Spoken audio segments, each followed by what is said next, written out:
Penguins, as you mentioned off the top of the show, open their season tonight. And there are a couple of different storylines here, Limitless Wonder. One of them is this idea of low expectations, which for some reason really burns my behind. You know that? Where do they and why do they get the benefit of low expectations? Kyle Dubas yesterday stood in front of the media and he didn't exactly lay down the gauntlet for his team. It was pretty much, we might make the playoffs, but if we don't, who cares? Are you kidding me?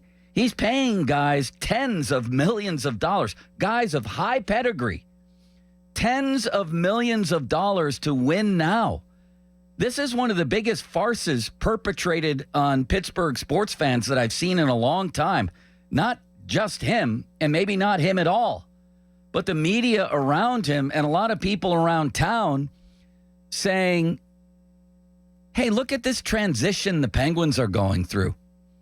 Boy, is he doing a good job. I don't expect much this year. Why should we? But if it doesn't work out, they all of a sudden have all these prospects and draft picks. Give me a break.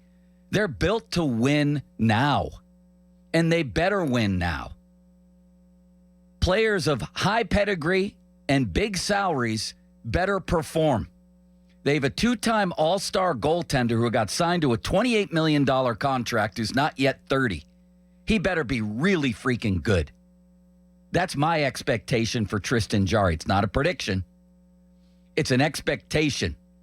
You go into a season with a guy of that kind of pedigree at the most important position, and it's a transition year. We might make the playoffs. We might not.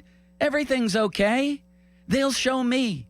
If we don't make the playoffs, everything's still good around here. Don't expect much, please. You got a two-time All-Star goaltender. Let's go to the blue line.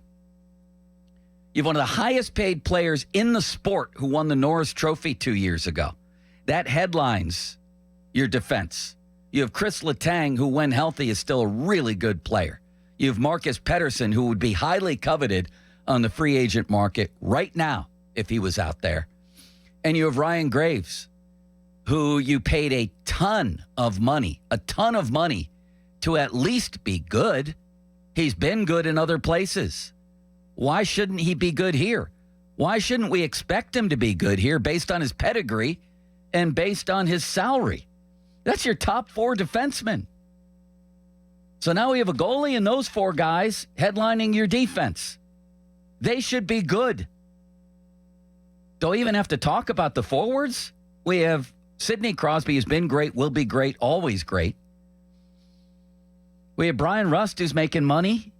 He's hurt to start the year. We have Rickard Rakell, who signed a $30 million deal.